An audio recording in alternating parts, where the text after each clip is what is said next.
business leaders, actors, musicians, and even Zen masters, and me, have called on him to help them break the deep patterns that lead to feeling stuck. You know, it's like we're looking out of similar windows and someone says, hey, look at that. And now that's how we look at the world, through our own window. We get a countdown. Hello, everyone, and welcome to the podcast.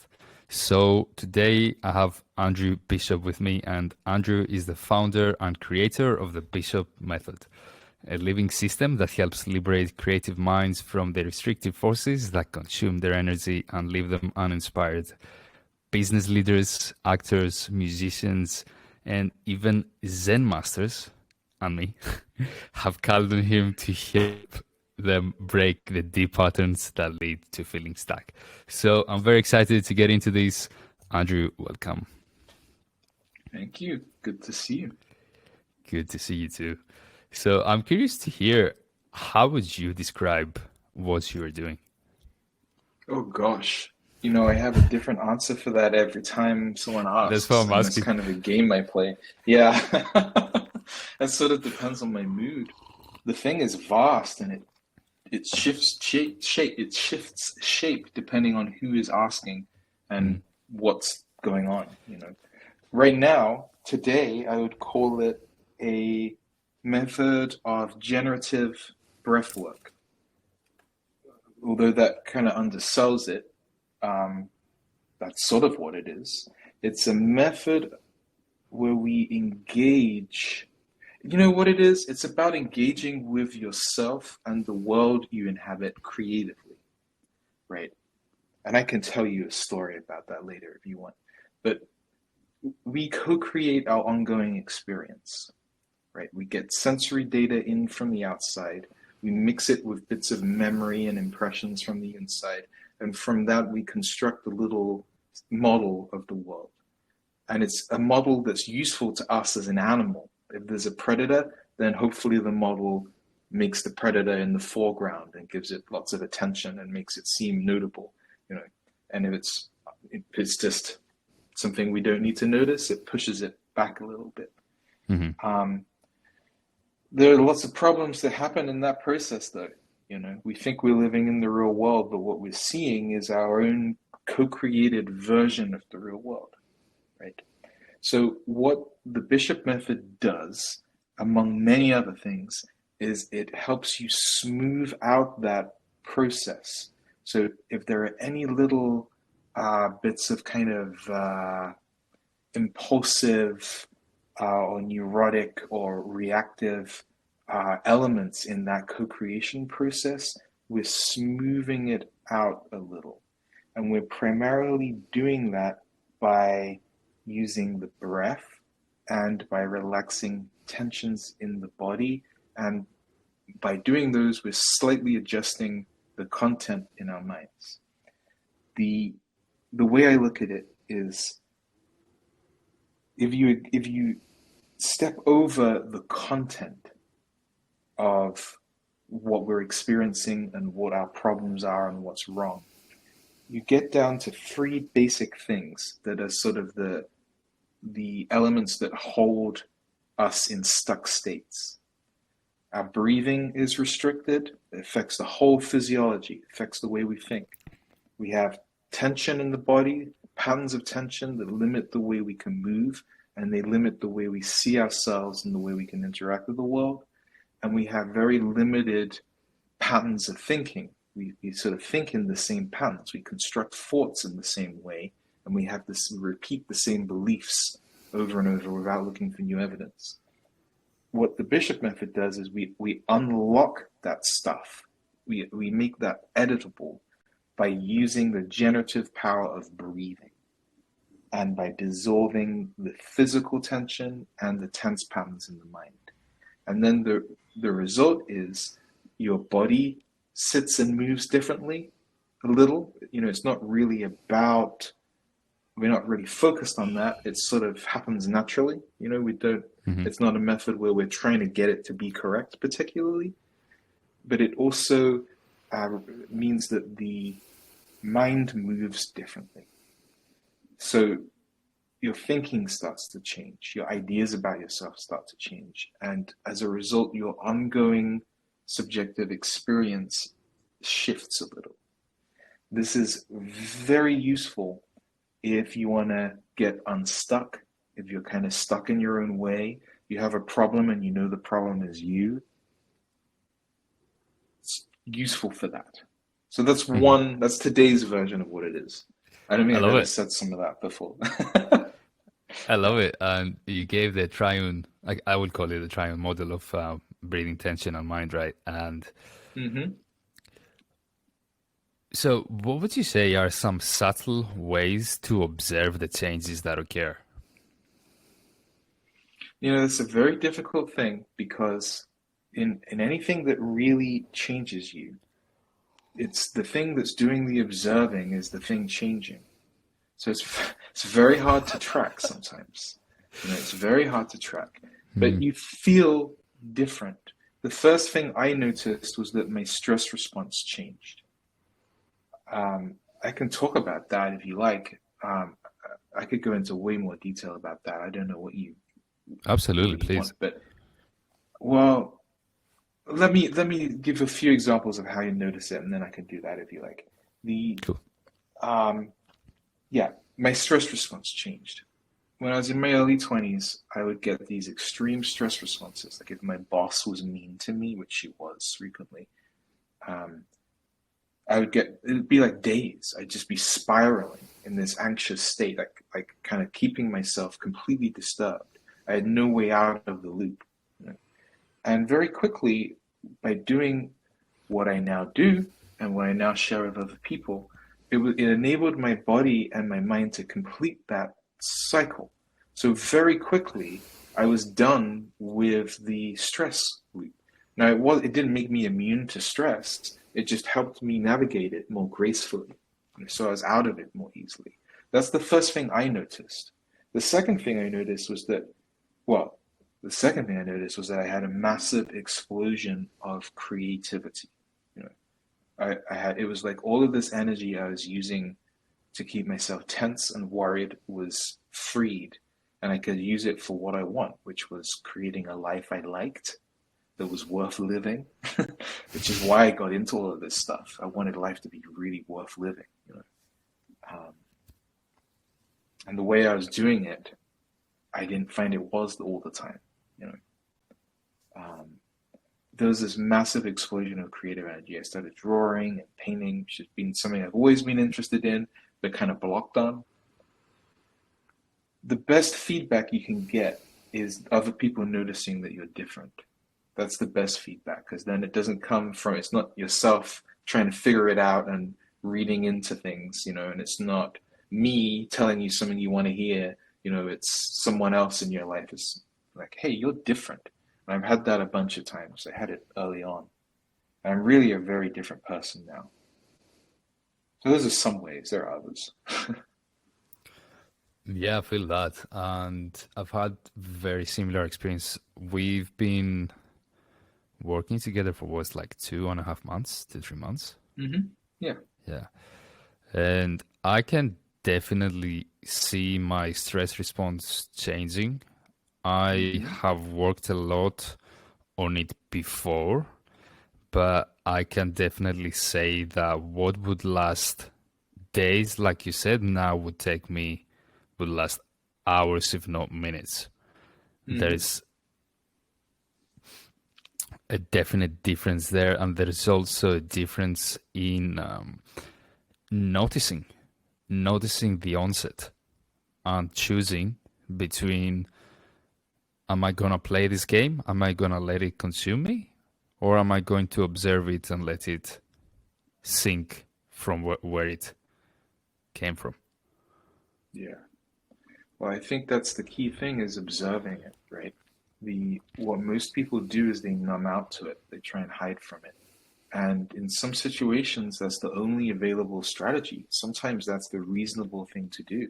If it's not safe to do anything else, then that's what you got to do. You do the best you can.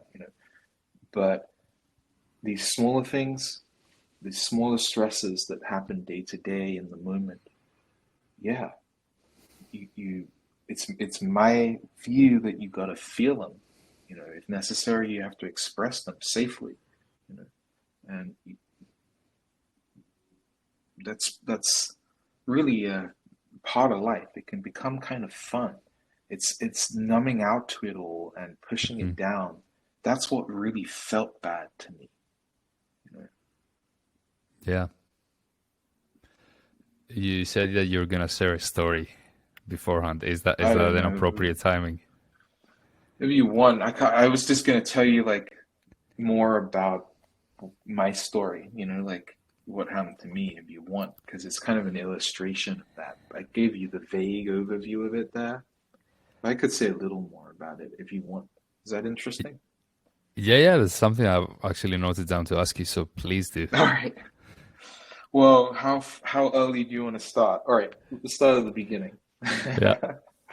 So I was a super shy kid, really creative. I lived in imaginary worlds. I'm an introvert, right? Severe introvert. So I just lived in daydreams and imaginary worlds. That's fun for me. That's like restorative for me to do that. And I grew up in the 90s in the UK. And the 90s were a wild time to be alive. It was the time of like the X-Files and Buffy the Vampire Slayer and stuff like that. It's like weird, strange stuff was mainstream. It was everywhere you looked. Like UFOs, occult stuff, all of this stuff. But it wasn't a sort of mature version of it that we have going now. It's like, well, I actually using the word mature is a little dubious for that, but it was less mature than it is now, right? It was there were no kind of checks really on anything. It was like whatever goes. Hmm. So there was this explosion, and as a teenager, I grew up in a very small, boring town that happened to have an excellent esoteric bookstore, like a really good one. And the only reason it had a good one was because of this cultural movement. It shouldn't have had a good one. It doesn't make sense. I But I love would it. hang around in there a lot, right? Like a lot. I was kind of into weird stuff. And I liked a couple of the people who ran the place. Yeah, it's like I just hang around in there all the time. And they had a really weird selection of books, like not what you would expect an esoteric bookstore to have. They didn't Hmm. have major categories the guy didn't like, so he just left them out, But he would go super nerdy on something else and have this like huge. So I at some point picked up and at least looked at every book in that place as I was Hmm. hanging out in there. So I had this sort of background in weird stuff and kind of nerdy about it, but I was never like deeply into it. Really, I just liked life being mysterious and weird. Mm. But I picked up enough stuff from there, like little self-help strategies and self-hypnosis and little tricks to more or less manage my extreme shyness, kind of, right? It helped me get by. I developed some strategies, right, that kind of made life livable. I could have a perfectly functioning social life without freaking out the whole time. So it kind of enabled me I took some things and tried them and kind of ran with it.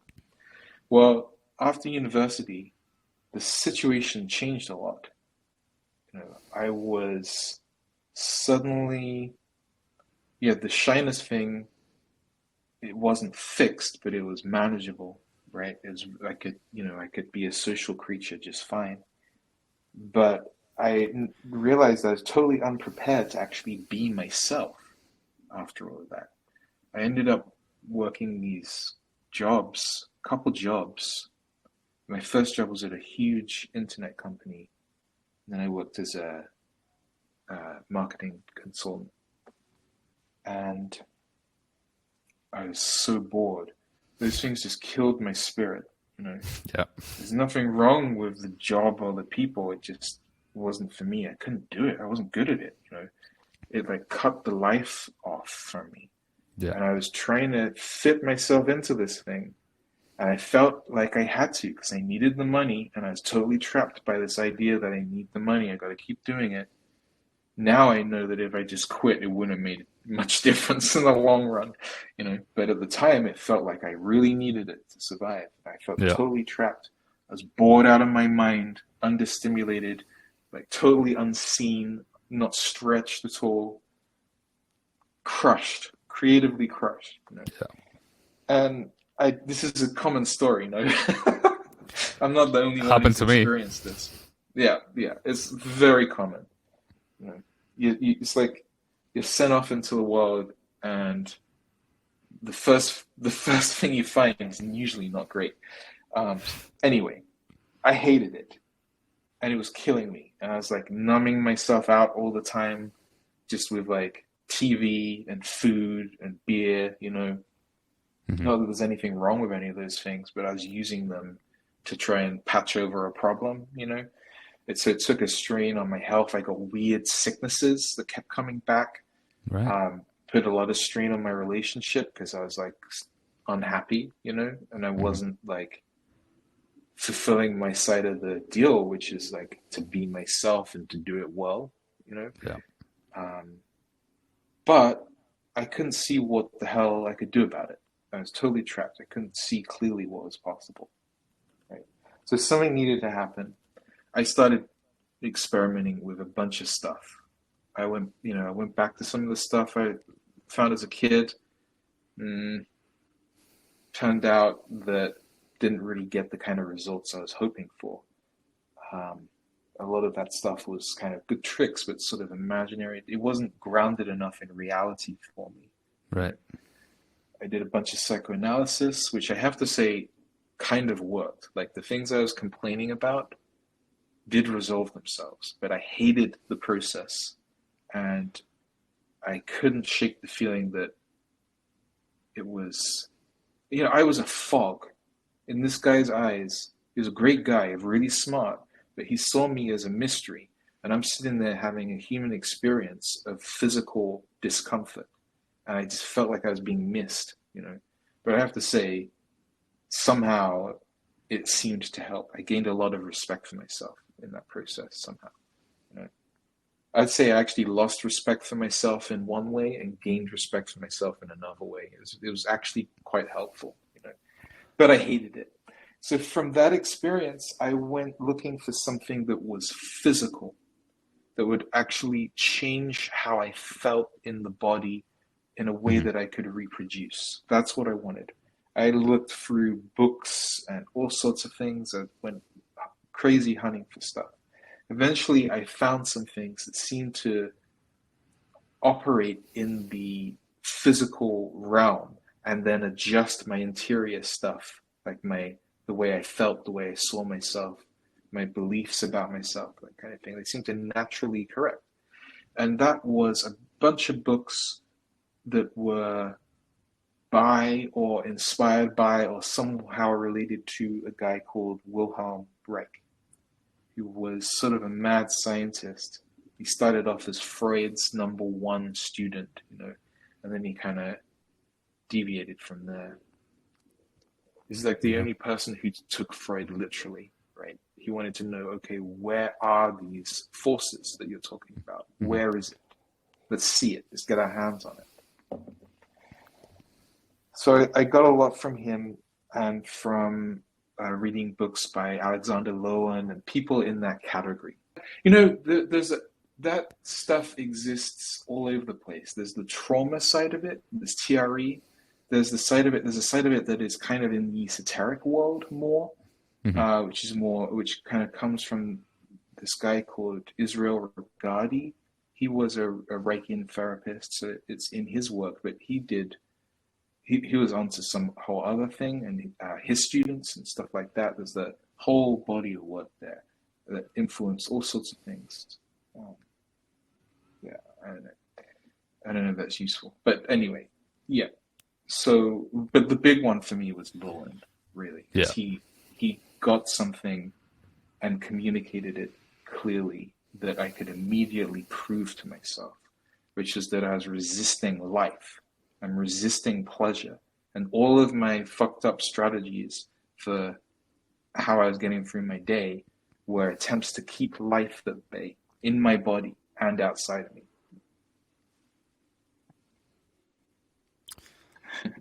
I hear you. Is there a breakthrough? Is there continuation? I should ask a question. Look, I can continue. I was just swigging coffee. I don't know if you edit these things. All right, let's go. So yeah, let me finish up the story. It's been a while, actually. All right. Yeah. So I tried these things immediately. I tried what they were suggesting, some of these techniques, and immediately there was an incredible shift. My body was like buzzing, and like it was vibrant. It was trembling, like immediately. And I realized I had a body. I felt alive. My mind, although it was slightly freaked out, it just calmed down, and I felt like grounded and present and complete. It was like I felt like myself for the first time in a long, long time. So as soon as I got a taste of that, I needed to do much more of it. And I Yeah. did. I chased down different ways of doing it. I started experimenting on myself like crazy to try and make it do better.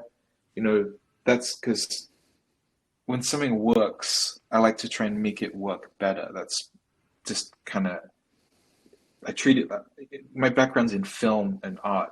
I treat it like a craft form. Like I want to master the thing or Hmm. break it. I want to push it and try and make it work better or do things it shouldn't do. And so that's what I was doing. And all of this comes out of that process on myself. I love it. I love it, and that's true. Like after just a few sessions, you can feel the buzzing. So Mm-hmm. resisting pleasure might sound like quote unquote stupid to someone who does not understand this. Like, why would I even do that? So, could you share about the mechanics behind resisting pleasure and why does it actually happen? Because it does happen, and I've seen it in myself. Yeah.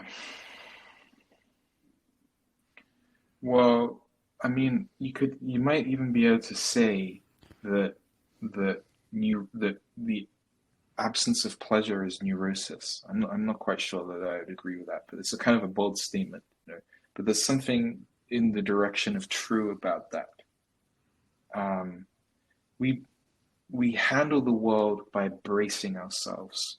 Hmm. We get a, a subtle tensing in different areas of the body to it's like if you ever saw a dog who was hit by a bad owner, you know, they'll have this response where they kind of tense up whenever they think someone might hurt them, or we're doing the same stuff constantly, but not just with things that are that negative. It's a whole bunch of stuff like that that we're tensing up.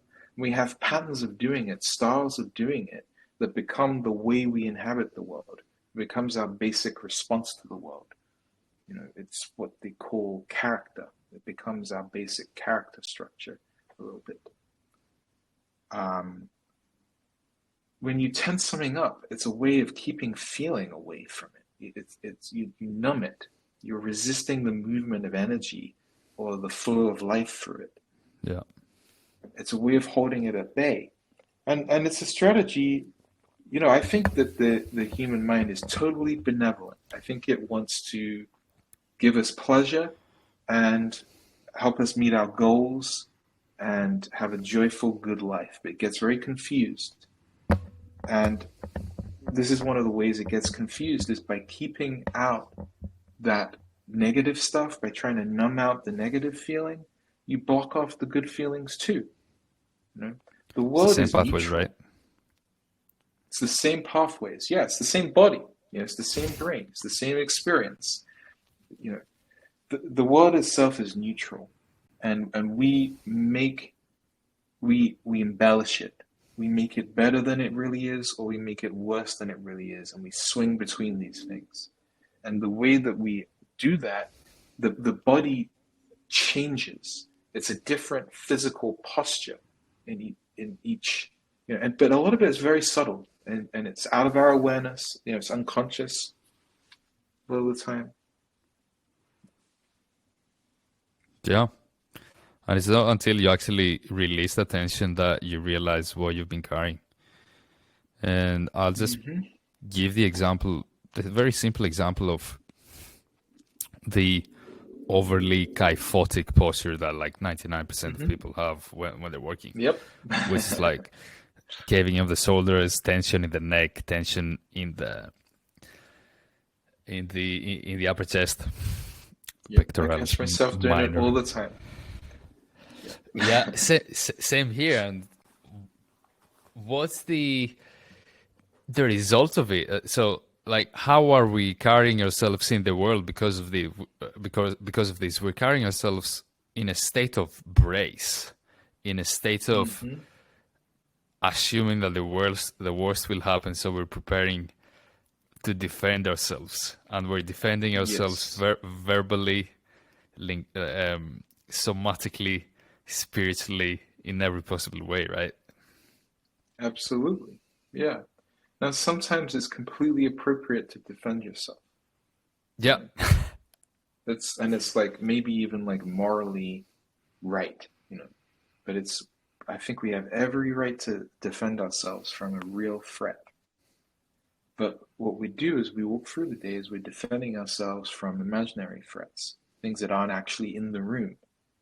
You know, why are we nervous if there's no monster in the room? Why is that? Well, we're perpetuating something. We have these hmm internal states that we're responding to as if they're real. You know, we've made the world worse than it really is, and we're responding to it as if that's true, forgetting that we did it. We did the embellishing. It's in our heads. We're piecing it together in the way I was describing earlier at the beginning, right? We created yeah, that, or we at least co-created it. It's in the way we're making it up to be, and we're responding as if it's real. The we all do this, and it's a good thing. Our ability to do this, it helps us save a whole bunch of energy so that the brain can do other things. If we had to constantly manage this stuff, can you imagine? We'd never use all of our available resources. So and more. our body and our brain are taking shortcuts to protect us, but it's not malleable enough. We get stuck.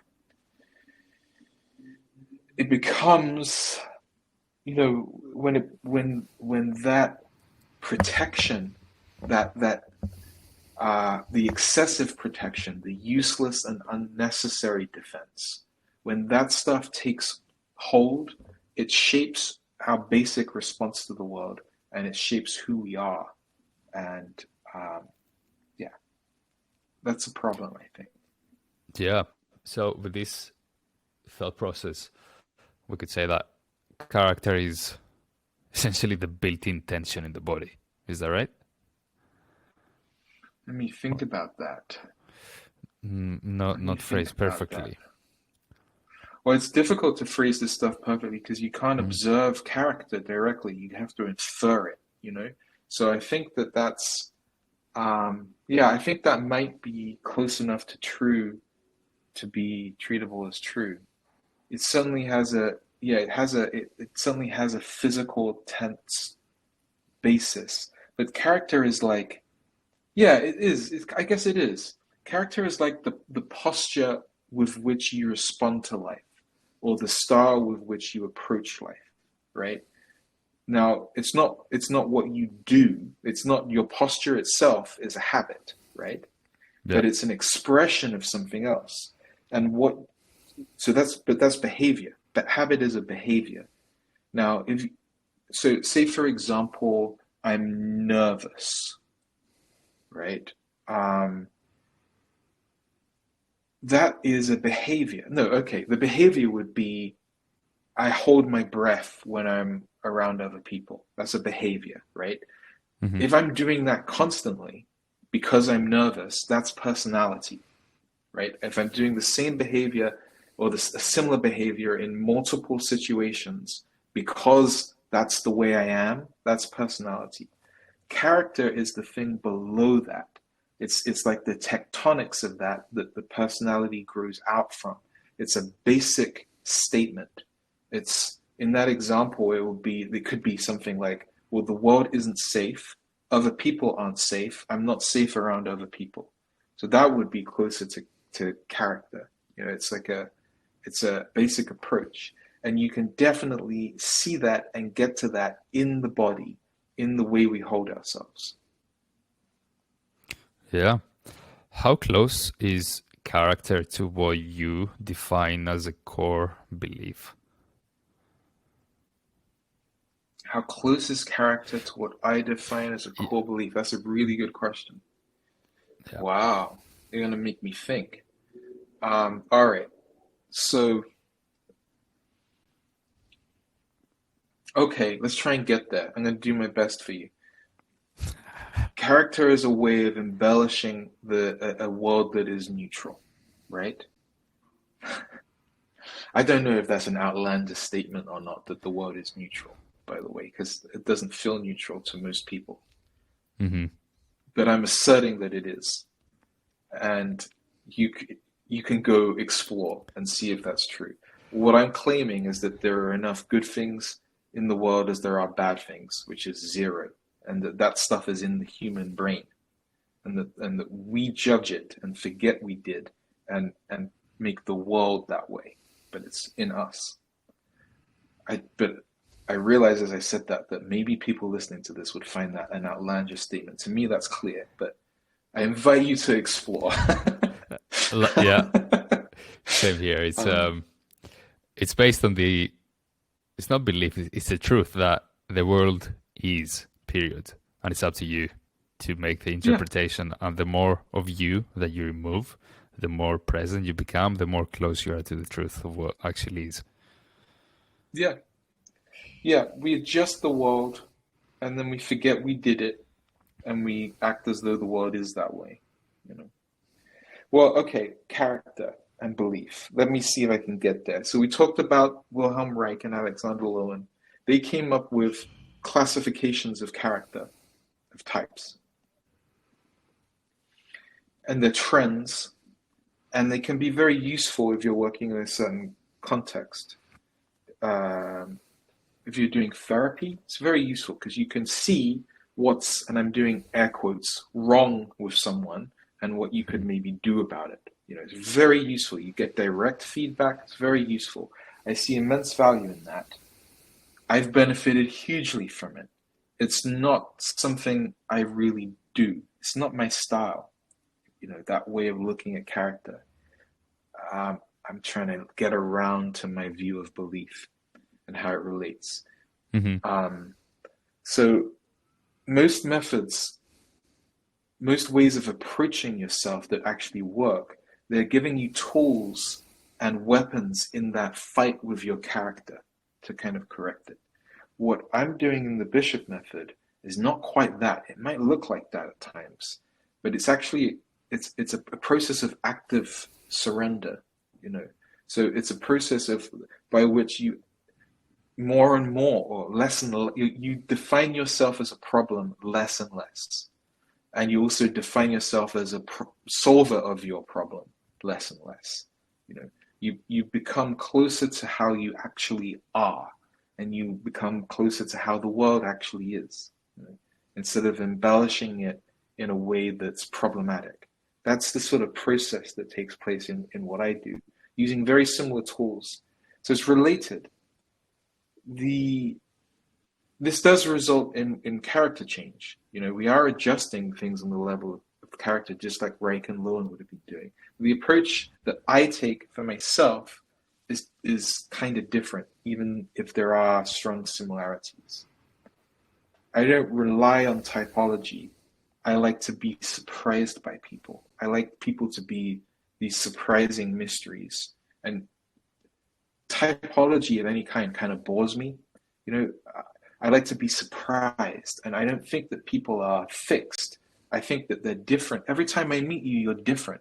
You know, every time I speak to you, I'm different. You know, and Yeah. I like people to be surprising and mysterious, and I like to encourage that spontaneous, creative interaction with the world. You know, and when we acknowledge that we're fresh every moment, there's a lot of liberation available.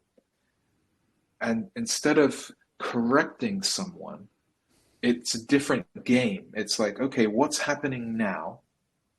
How could they do this more powerfully? How could they do that in a way that has more self-love in it? How could they do that in a way that's more pleasurable or more graceful? Or how could they be themselves without rushing all the time? Or Mhm. how could they do that but have more energy? Or how could they do that but be less harsh towards themselves? It's more of a kind of on the fly in the moment as you currently are kind of deal. I got to relate that to belief somehow, huh? If you want to. That question was strictly formulated out of my own curiosity, and at the same time, I'm loving where you're taking this. I have a model I use for belief and character and stuff like that, and it's just a model. And when I say it's just a model, I mean it's a map. It's not true. No model is true. It can't be by definition. If it was true, it would be the real thing, right? A model is a simplification of reality that's convenient for a purpose. And that includes all scientific models. That's where they get disproven because they aren't reality. They're maps of reality that get outdated and are useful for a time and they no longer work. So it's just a model. I don't see this as the way the world really is. It's the way of navigating. I find this useful. I don't know if other people do. There are things called concepts. Like right now, I'm holding a cup of coffee. And there is a physical object here, but there's also the concept cup of coffee. If I didn't have the concept cup of coffee, I would not be able to interact with this physical object quite so well. So there are two things here. There's a cup of coffee and there's a concept of a cup of coffee. It's where the cup of coffee becomes, air quotes, cup of coffee. It becomes a symbol of itself that I can manipulate. Right? That's a concept. So Cool. I've given this the go ahead. No, this is cool. I'm following. All right. I've given this object a conceptual rendering. I've called it, and the conceptual rendering is air quotes cup of coffee. It's attached to all sorts of things, how I can use it. Okay. That concept also has a tiny little bit of feeling in it. It's got a little tiny bit of an emotional tone, very vague, but I feel a certain very small way about something as simple and benign as a cup of coffee. So we have these concepts, the way we understand our environment. I could say the word pencil to you, or I could say the word milk to you, and I know that you've understood me, but I have no idea how you're understanding that. I have no idea how you're internally representing milk. You could be getting a glass of milk that's cool and you see the glass Mm-hmm. sweating. It could be an old school glass bottle of milk, or a carton of milk. Or you could be seeing a cow or a mother feeding a child or whatever. I have no idea. Or you might be disgusted by milk and just feel repulsion. I have no idea. All I know is that you've understood me. I've said something by saying the word milk, I've given you an instruction to create an internal experience that's close enough to mine that we can navigate a conversation together, right? Mm-hmm. But I have no idea the details of it. That's individual. Well, we have these concepts for everything. And what they do is we gather them together with other concepts. They form groups of concepts that are more complex, more detailed, and the little bit of feeling that they all have gathers together so there's an overall emotional tone or an overall feeling. The gathering together of these concepts is what I call beliefs, right? It's a group of concepts with a dominant emotional tone. It might be vague, but it's usually there. They operate together to form belief systems. You get a bunch of these beliefs forms out of concepts operating together. You get belief systems. You get complex ways of looking at the world. The belief systems totally define what is possible for us. It's, you know, uh, if I don't think I'm good enough to get into that university, I'm probably not going to apply to that university. You know what I mean? It defines what we actually do and how we interact with the world in Yeah, or all you might ways, shoot these yourself in the belief foot. systems. Exactly. Yeah. So, um, if you think of it, the overall sets of belief systems is how we structure ourselves, how we structure the world. In when they make TV shows, my wife's working on a TV show right now. It's how I know about this. There's a thing called a character Bible. If you're going to have many writers on one project, the person who's the creator of the TV show comes up with the Bible of each character. This Hmm. is the scope of the character. This is what they want. This is how they interact with the world. This is how they react to different people. This is what they want out of different people. All of this stuff. Well, our overall sets of belief systems are like the character Bibles in TV shows. It defines the limits of how we respond to the world and what we want from the world. So that is, to me, how belief and character relate. The the upshot of that is experience, right? The From our sets of beliefs, we get our ongoing current subjective experience. It's always running, and it does certain things to us. Our experience is always there. We're always having a subjective experience. It includes what's in our attention, what gets our attention, how our attention is directed. It includes how our imagination is engaged. We have a repertoire. We have a set list, a range of the types of experience that we allow ourselves based on our belief systems. And I think it was Robert Anton Wilson, by the way, who pointed out that belief systems abbreviates to BS. You know, it's all delusion. Yeah, I'm gonna quote you and say that a belief is a limiting assertion that is held in place by our admiration of somebody else's thoughts that we haven't examined for ourselves. Damn, I said that? That's good. Wow. I like that. Yeah, Yeah, that's good. That's another part of it. We pick these things up from the environment. Someone says something and we find ourselves repeating it. Well, that works on the level of a joke or whatever, but it's also true in the basic way we look out of the world. You know, it's like we're looking out of similar windows and someone says, "Hey, look at that." And now that's how we look at the world for our own window or whatever.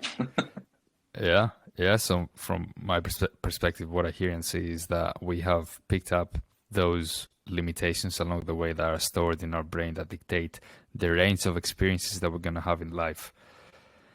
And with this in mind, how do we go on about replacing these Hmm. limitations with our own created programs? It's such a good question. Well, all right. There's a lot to that, and there are many different approaches, many different ways of doing it. I'll I'll I'll talk a bit, and then I'll get to the way I see that, if you like. For sure. Um, we should probably talk about breathing somewhere, huh? But okay. So, um, all right. I all right. I have a cup of coffee. I made this cup of coffee. I have a cup of coffee because I made one. I made this cup of coffee because I am someone who knows how to make a cup of coffee, right? If I focused, if I didn't know how to make a cup of coffee and I put all my effort on wishing I had a cup of coffee, if I focus on just the result, I'm not going to really end up with a cup of coffee unless like someone else takes pity on me and makes me one or I go out and buy one. If I focus on the result, there's not much power there. There's a lot of new age stuff where you just focus on the result. I'm not a fan of it. That may be part of the equation, but I don't think that's an empowered way of moving towards what you want, right? Then there's the doing of it. I could spend all my time making cups of coffee. Maybe I'd get better at it. There'd be a lot of trial and error. The thing is, I still wouldn't be the person who knows how to make the cup of coffee. So the approach I'd suggest is, why not become the person who knows how to make a cup of coffee? And then you'll make a cup of coffee.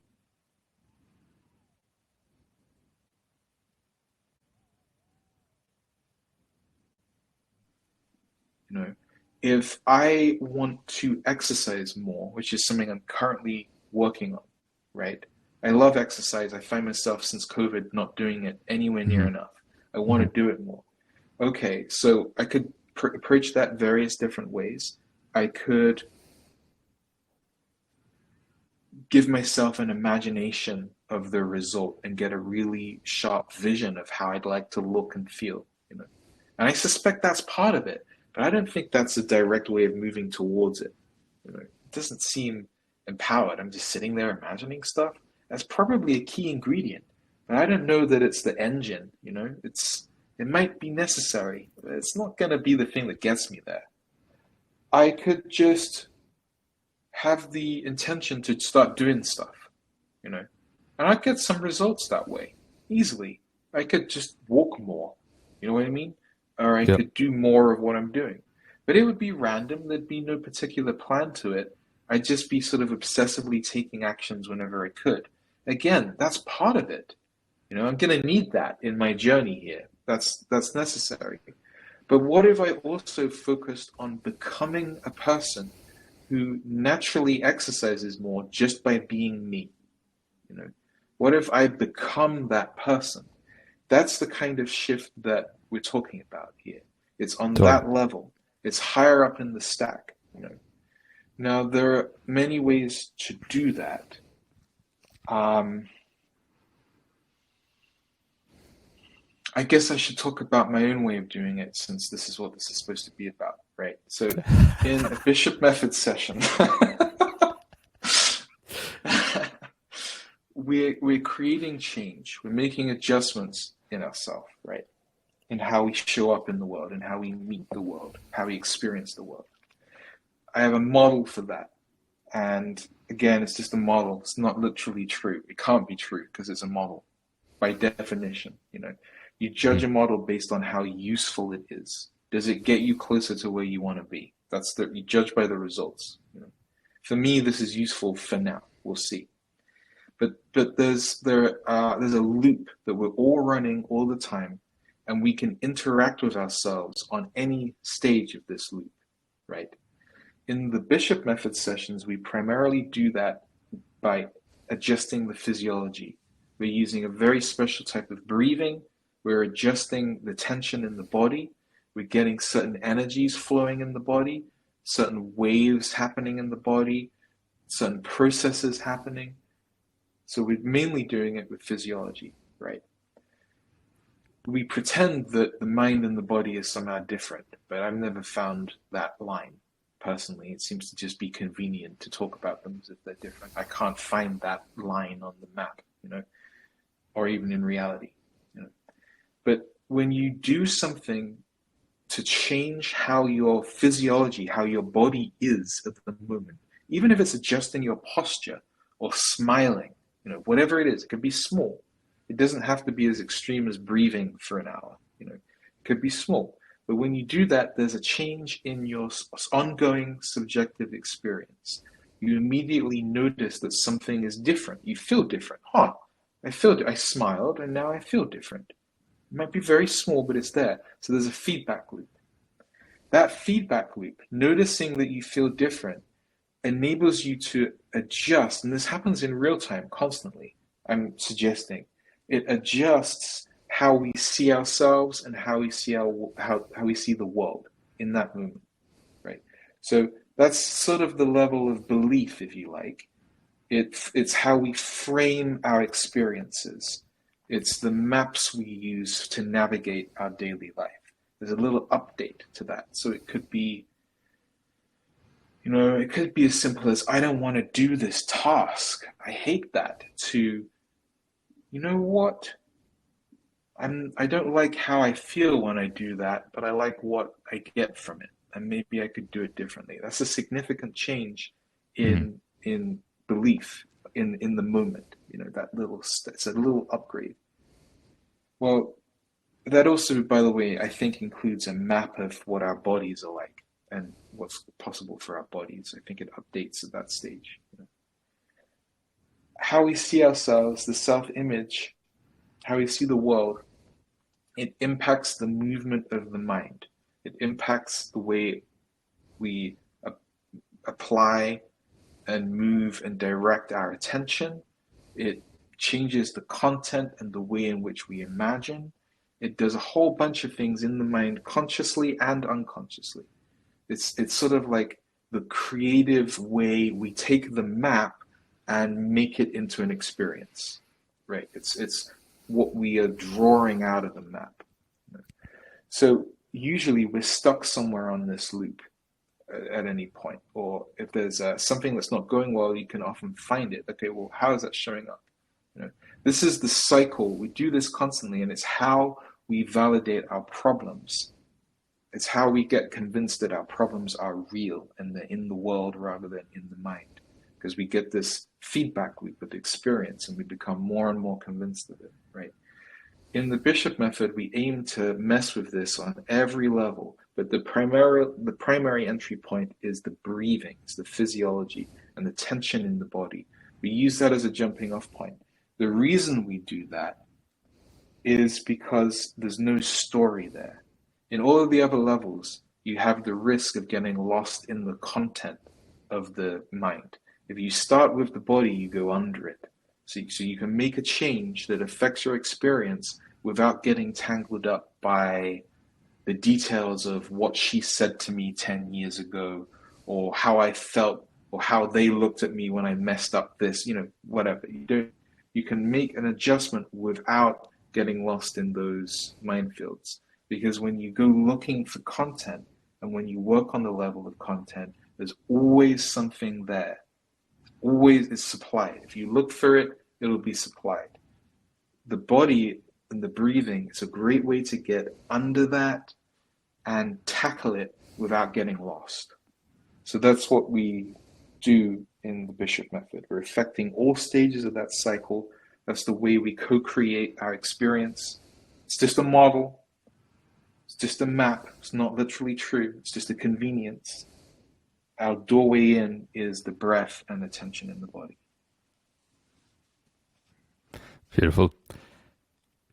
So we're using physiology to inform and transform our psychology, right? That's true, but my focus is always on the experience.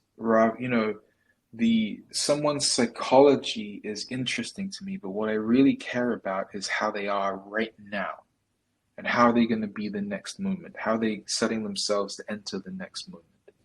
So that's always what I'm focused on, which is a very different approach to therapy or something like that, right? Where maybe you're more likely to go looking for the causes. I'm looking at how they are right now, and I'm tracking that. When I'm working one-on-one with a client, I'm silently breathing along with them, getting in tune with them, and getting on. So the idea is that if something's going on for them, I might feel it because I'm breathing the same way. So if they're breathing in a messed up way, so am I.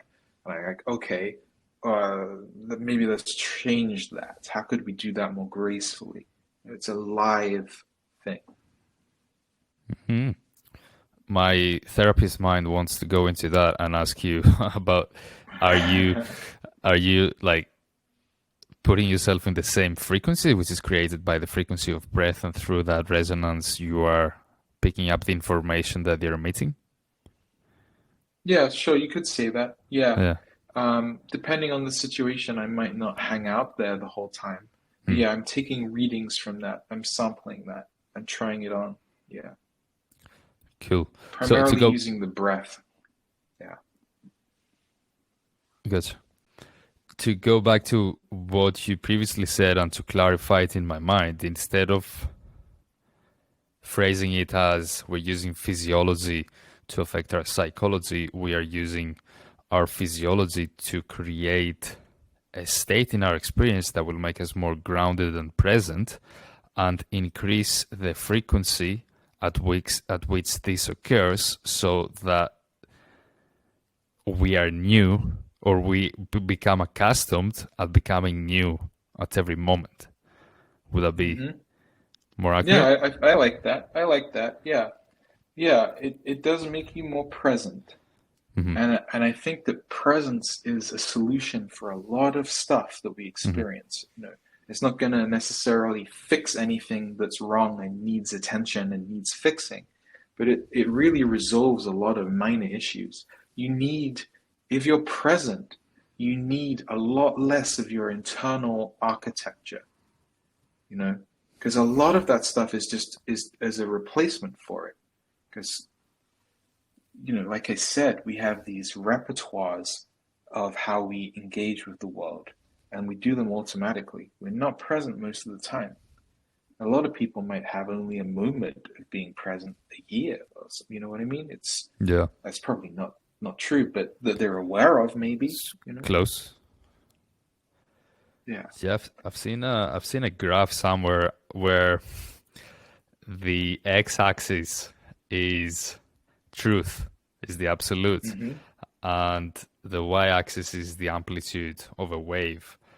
Hmm. And the wave, it has a slower frequency, which means that truth occurs more infrequently, and through Hmm. practice, that wave becomes more and more short, which means its Hmm. frequency increases until eventually it will become the straight line of presence of truth, which is, I think, something that's achieved by masters, right? Yeah. Yeah, I guess so. I like it. Yeah, you're embellishing the world less, right? Less often you're making the world better than it is, or worse than it is. And I don't see anything wrong with that. I'm an artist. I like dreaming and imagining and making stuff up. Yeah. So I'm very attached to the idea that I can do that and use that to get real. You know, I like the mystery, and the driftiness of life. I enjoy that. I'm very attached to that. But what I don't like is living in a world that I've made to be much worse than it is. You know, Mm. it's hard enough without doing that. It's already hard. You know. Yeah. So I'm very much similar to this. I like the mystery, I like the mystical, I like the occult and the esotericism of things. And you can confirm that just by looking at my bookshelf, which is a digital Yeah. bookshelf because I've been traveling a lot.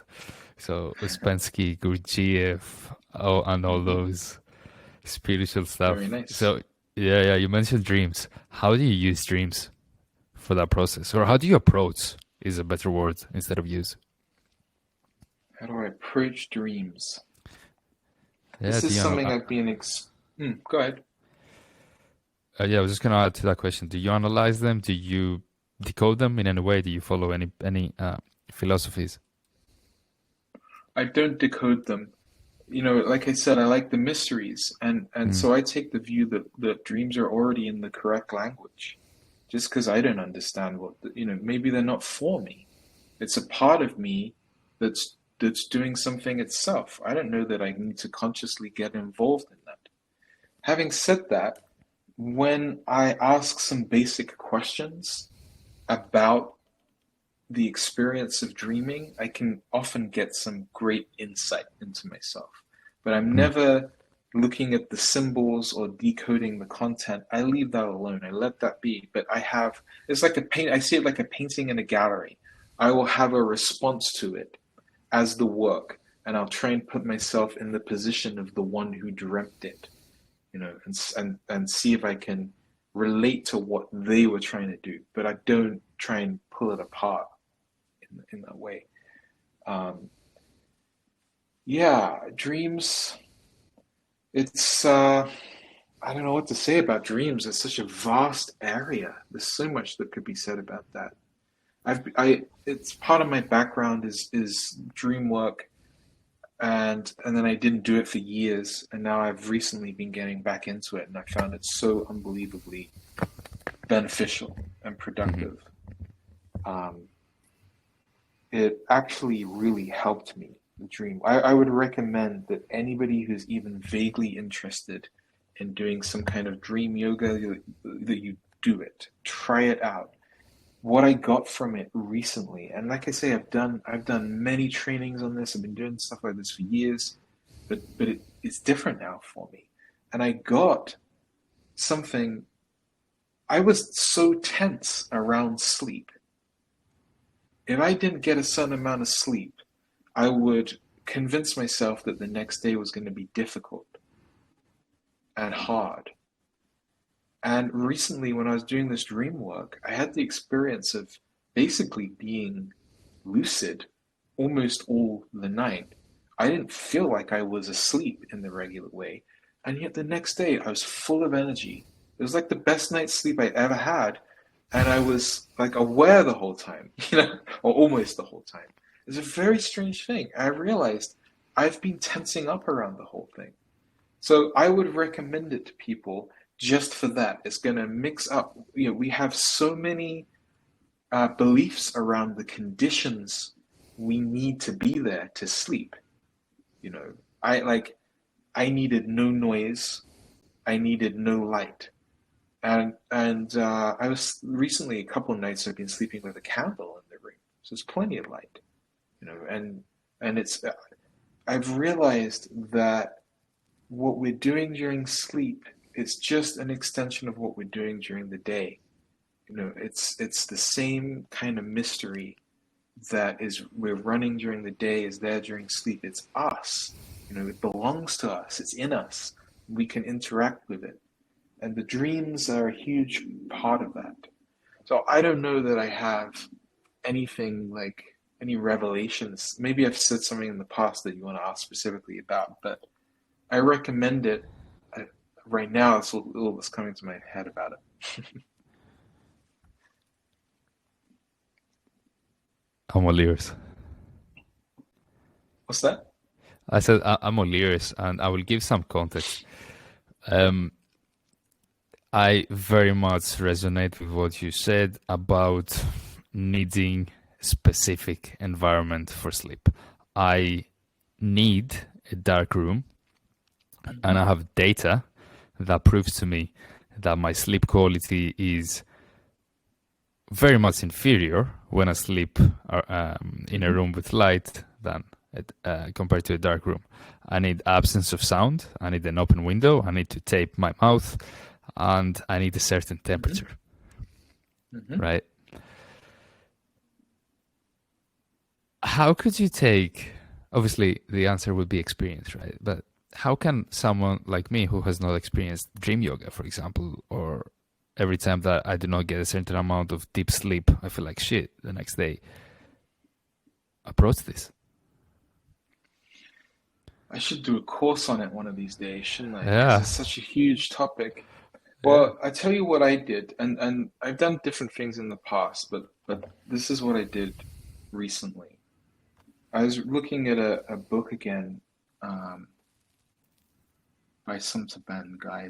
It's one of the famous books about dream yoga. I forget the guy's name. I'll find it if you want to know. It's one of the first ones you'll see. But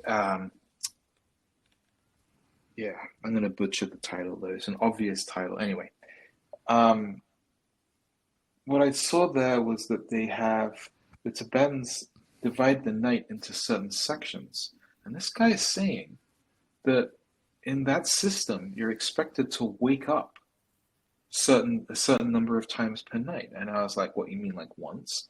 And it's like, no, like 3 or 4 times during Hmm. the night. So they have different practices that meet each slot where you wake up and fall back to sleep again. And that little bit for me, I'd known that, but it hadn't hit me. And when I heard that, I just had this feeling that sleep could be treated maybe differently to how I was treating it. Maybe I didn't need, maybe I was adding a whole bunch of tense stuff to sleep, because I know I've gotten 4 hours of sleep and done okay. I might not have felt great. I might have Yeah. done better on more, but I've done okay. And I've been like, Yeah. how come I didn't mess that up? Like, like, huh, I thought I would mess that up, and hasn't felt like I was running on adrenaline, which is what I used to do and what most people do. Well, that idea that I'm supposed to wake up, and I don't know if that's like true. If I'm sure if you looked at something else, that would be nullified. But it was just the idea. It was like that gave me permission for sleep to be however it is. And so I stopped wearing the earplugs. I still tape them out sometimes because I think that's very good for you. Mhm. Um, but um, but yeah, and I stopped worrying about light. I'm such a light sleeper. If there's a car that goes by on the street way down there, I'll wake up. You know, that's what I was previously. That's why I was wearing earplugs. I just did away with that, and I was like, okay, well, let's just let this be a dream now. You know, let's just say that I'm in a dream, and as soon as and I even started earlier than that. I prepare for sleep now. I get myself into a certain state, and I start relaxing. I start dreaming while I'm still awake. I start getting my imagination going, and and entering it before I'm actually even in bed. And making so it's now this whole period is just dream. And if I sleep, great. If I don't sleep, fine. If I do breathing practices during the night, I notice certain ones, very specific ones, not just any old thing, but I notice that I will wake up feeling refreshed, even if I didn't actually get that much sleep or I was disrupted. But you see what I'm saying? If you're Mhm. allowed to, if you have permission to wake up during the night, then when you wake up during the night because of some noise or the temperature's wrong or whatever, it's a good thing because it's a signal that it's time to shift into the next phase. And that phase could be about, well, maybe this next couple hours is just about dreaming in a way that brings me peace of mind, or dreaming in a way that makes me stronger or more resilient. You know what I mean? Like you can give them themes and explore certain things. And yeah, you can make it so complex. But for me, that was the key idea. It was just the idea of permission. Yeah, it sounds like permission to see things a different way and explore different realities. I'm very curious to go into that space and do some exploration myself. So I'm Yeah, waiting for your course. yeah, we'll do it. We'll do it. Um, cool. Do you feel like we have talked about breathing enough? I could say a little more about breathing because it's so important to what I do. Uh, the formal bishop method sessions that I guide, you're breathing the whole time. I mean, you know this. It's a particular kind of breathing that we do specifically for that situation. It's not, we don't want to breathe that way all the time. It's a specific method to get specific things to open for a time. There are other ways to breathe that you should breathe all the time that are much better for you. But this is a specific effect that we're going for. The breathing, it might be the most important factor. It is for me in improving your life, making a change in something, developing yourself. I think I think this is basically proven enough for me anyway. I'm not a scientist. I've done a lot of reading and research and experiments on myself and other people with this, but informally. I'm not a scientist. I'm an artist. I draw and paint, and my background is at film school. I'm not a scientist, but I've seen enough to be convinced of this. I think that breathing is a key to all problems of thinking and all problems of feeling. They both shift when you change your breathing, and they can do it very rapidly. I have a little 10-minute recording that I call the calming breath, where within 4 breaths, just 4 breaths, you've rapidly changed your experience. You've changed the way you're thinking, you've changed the way you're feeling without ever getting involved in those things. You just change the way you're breathing. That's all. The breath is an engine of transformation. It affects the brain, it affects the body. There's tons of research on this now. There's tons of evidence on this. We're living in a sort of renaissance of breath work right now. There's so much going on about it that's actually based in observable stuff. And what do you know? Most of it correlates with the stuff that people knew thousands of years ago about breath. It turns out that so much of it was exactly right. Yeah. So I use the breath as a way in, as a sort of entry point. It's a doorway in. My job is helping people co-create themselves, helping them make themselves up to be better. However that is for them. It doesn't matter to me how that is. It's up to them, what they want. I don't impose anything. But the way I look at it, you could be the most successful person on the planet, right? I mean, this is a debatable example, but you could be Elon Musk and your breathing could be messed up, which it is, if you look at it. Might be the case. Yeah, it's a mess. Elon, Get yourself signed up for the Bishop method. Yeah. I think he'd like it, actually. I'm not sure we'd get on. But anyway, no, he'd be welcome. But yeah, you can be the most successful person on the planet, and if you're breathing wrong, what is any of that worth? It's like your moment-to-moment experience is sort of unstable, it's ungrounded. It lacks life and pleasure and enjoyment and a feeling of accomplishment. You're not really living. You're running on automatic. Even if you're doing it in a very clever way, you're still not here. The breath gives us direct feedback. If you change the way if you think about something terrifying, your breath will change. If you change your breath, your thinking will change. It changes back and forth both ways. In the Bishop method, we use it to stimulate certain things in the body. We use the breath to stimulate a wave in the body that we observe. And that wave is what helps us let go of those tensions and relax that bracing that we're talking about. And we don't need to be perfectly relaxed. You don't need to get rid of all tension. It's just if tension is limiting you and it's not useful to you, if it's unnecessary, then you can do without it. Let it go. You have a lot more energy, a lot more life. You feel a lot better. It's also, the breath is what unites us. We're all breathing the same air. All of us, everyone on the planet. And it's a way that we can become a part of a bigger thing.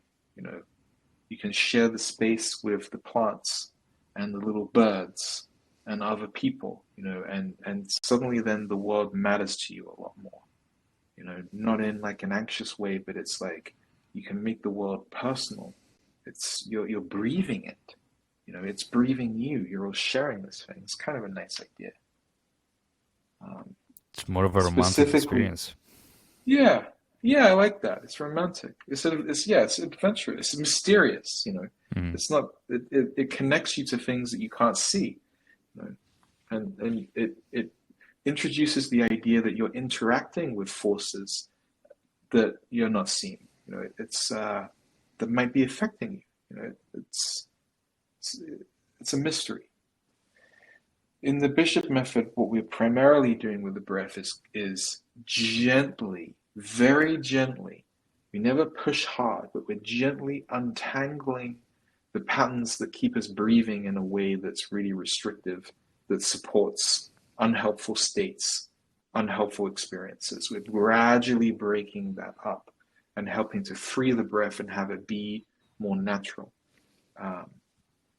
Yeah. Yeah. And I have been practicing with you for, by the way, I'm pretty sure you know what question we are heading towards. But anyway, so I have been I practicing with don't. you for like a while now. And I have to note the attention to and the focus on gentleness and Mm, elegance for the hmm. most part. So, how does this approach compare to more intense go out into the night sky approaches like holotropic breathing in order to induce change? Well, I gotta be upfront about that. I've never done holotropic breathing myself, so I can't Mhm. do a direct comparison. I have a lot of clients who have done both, and they've told me about their experience of the difference. So I can only really respond to my idea of what they're doing, and I don't know how accurate that is. And you've done it, I think, so maybe you can fill that in. I don't know. Yeah, the gentleness thing.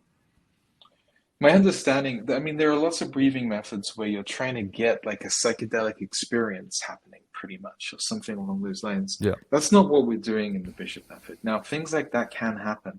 You're definitely adjusting your experience of the world sort of temporarily. You can get all sorts of weird effects, but we're not doing it for those. We see those as sort of side effects, you know. It's not it's not why I'm doing it, you know. I got, like I said, I got into all of this is because I wanted my life to be more worth living, and I don't think a peak experience is going to do that in any long-term meaningful way. It might be useful data, it might stretch the realms of what's possible, but I'm interested in actually changing it, where one thing actually changes into another thing. That's my interest. And it's not a thing that the peak experience to me is a flourish in that journey, not what actually changes it. The gentleness came really as a result of my type. I was somebody who would push and go like crazy and work himself to the bone. And I still am kind of like that. But I realized that with something as powerful as this breathing method that we do, you can get unnecessary extreme results. You know, it can lead to some chaos. I realized I had to back off. I had to learn. What I needed to learn was gentleness. I needed to learn how to be good to myself, how to soothe myself, calm myself down, show myself some compassion. I was missing that. I never learned it as a child. And I don't see much evidence of it in most people either. You know? So this is the approach I use. I learned it the hard way. I learned it by pushing too much again and again and again, and finally getting the message that I had to go slow and take it easy. If you move, if you have a physical block, imagine a shield or a castle wall, if you just push at it, not much is going to happen. You're going to need a lot of force to make it move, a lot of energy, maybe a lot of time. You could simply relax and wait for an opening or go find some weakness. Or, you know, there's a joke by a comedian that the weakest point in a castle's defenses is the gift shop. So you could enter through the gift shop, you know. It's a metaphor. um, I love that's what we do. We want we want to take a graceful, gentle approach. Something that is tense and rigid, the one thing it can't adjust to defend itself against is increased gentleness. At some point, it kind of just lets go, just enough to become malleable. So that's the approach I take with everything. It's infected the way I do everything. I did not start out that way. I'm not that way in all areas. I wish I was. yeah. Sometimes you need to push, though. Sometimes there's a time for that. Sometimes it's the right ingredient. But I don't think it's the right default strategy. This kind of anxious, demanding push. Just take it easy, relax, be gentle. I've seen in clients, and I've done, I don't know, I stopped counting at 4,000 hours with clients. I don't know where I am now. That was like a year ago, I think, I got to that. I don't know. I lost count. but I've seen this again and again in people. The They make progress better when they soften up and go slower. They get better results most of the time in most things. Like I say, it's not always. Sometimes you gotta push. But I totally lost my thread. It's gone. That's okay. I can talk to that. In most cases, what people are lacking is not that push, is not that extra gear, but rather sensitivity and awareness, in my opinion. And this practice really opens one to this way of being if they haven't been introduced. It's a lower gear, it's a more subtle way to experience and observe, from my experience so far. Yeah, exactly. Yeah, you become an observer. When you can see what's going on, then you can do something about it. Then you can bring into play all of this conscious stuff, but you got to see it first. And if we're pushing, chances that we're seeing it fully are not so high. I think we are complete. Okay. Do you have any last words to leave? Let's say someone who's feeling a little bit stuck. Someone who's feeling a little bit stuck. Yeah. Well, I mean, obviously, I'd say you should get in touch with me.